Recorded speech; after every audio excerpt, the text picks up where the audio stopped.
ये है आपका अपना चैनल माई पोर्टल। साथियों, कक्षा 5 और 8 के बच्चों के लिए स्टूडेंट वेरिफिकेशन का काम शुरू हो गया है।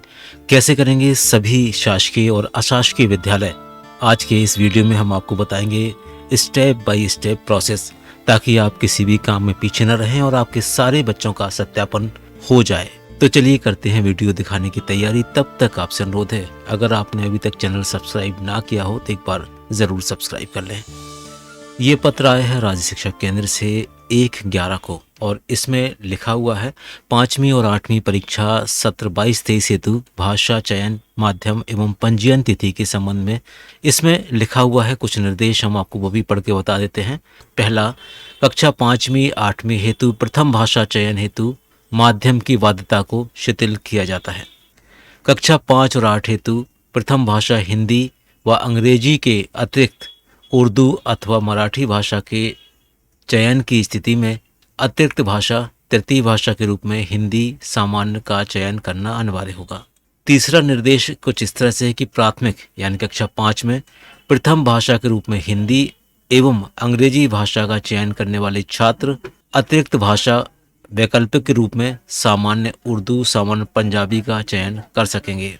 बिंदु क्रमांक 4 कक्षा 8 के विद्यार्थियों के लिए है, जिसमें कहा गया है कि तृतीय भाषा के रूप में पूर्व में निर्दिष्ट विकल्पों के साथ पंजाबी भाषा को सम्मिलित किया जाता है। और 5वां जो महत्वपूर्ण निर्देश है वो कुछ इस तरह से है कि शासकीय शालाओं हेतु 31/10 को परीक्षा पोर्टल पंजीयन खोला जा चुका है। सुविधा की दृष्टि से समस्त मान्यता प्राप्त अशासकीय अनुदान प्राप्त शालाएं एवं मदरसों के विद्यार्थियों का पंजीयन पोर्टल पर दिनांक 5 नवंबर से 25 नवंबर की अवधि में किया जा सकेगा। और ये निर्देश संचालक राज्य शिक्षा केंद्र भोपाल की ओर से प्राप्त हुए हैं।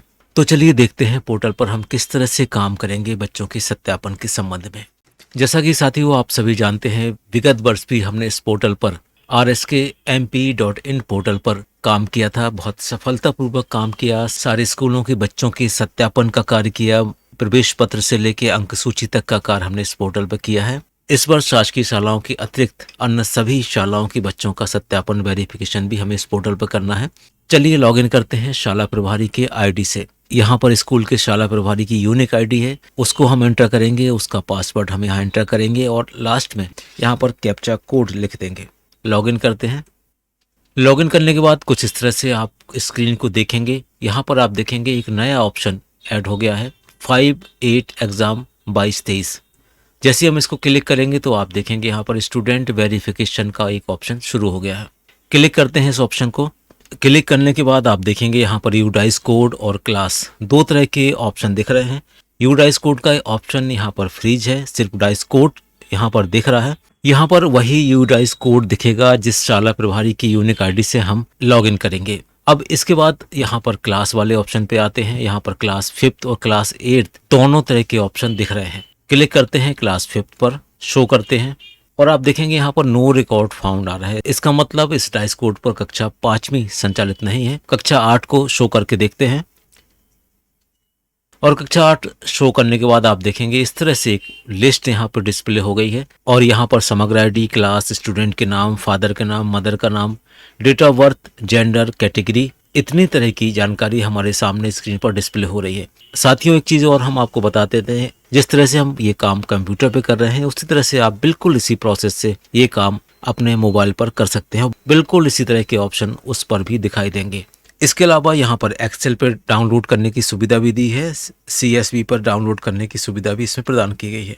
अब हम आपको बता देते हैं कि आखिर आपको इसमें करना क्या है। चलिए तो एक किसी बच्चे का हम वेरिफिकेशन करके देखते हैं कि इसमें क्या क्या जानकारी है और हमें क्या क्या किस किस तरह का संशोधन इसमें करना है।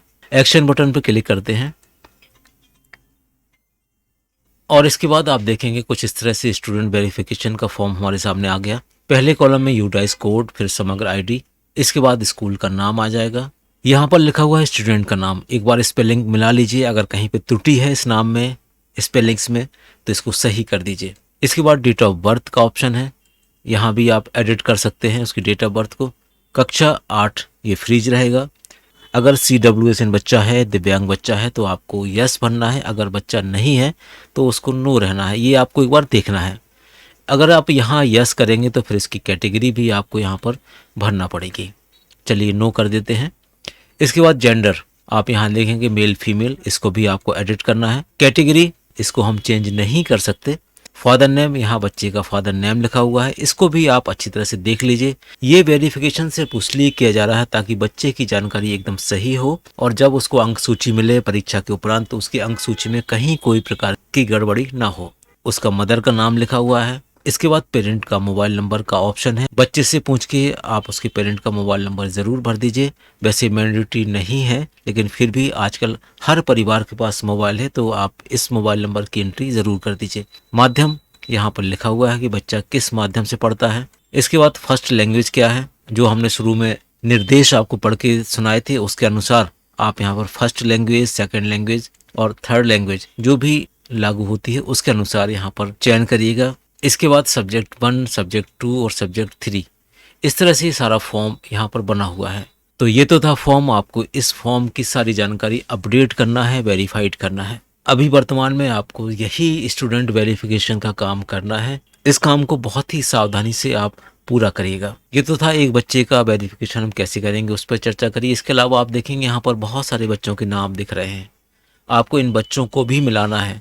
मान लीजिए कोई बच्चा आपकी कक्षा में नहीं है और उसका नाम यहाँ पर दिख रहा है, तो आपको जो लास्ट में रिमूव बटन है इसको क्लिक करेंगे तो उस बच्चे को यहाँ से रिमूव भी कर देना है। अगर किसी बच्चे का नाम छूट रहा है तो उसके लिए भी ऑप्शन है BRC स्तर पर, आप उससे भी इस बच्चे को ऐड करवा सकते हैं। लेकिन इन सारे ऑप्शन का तात्पर्य सिर्फ इतना है कि आपके स्कूल की दर्ज संख्या अनुसार, रजिस्टर के अनुसार आपके बच्चे यहाँ पर दिखें और सत्यापित हों।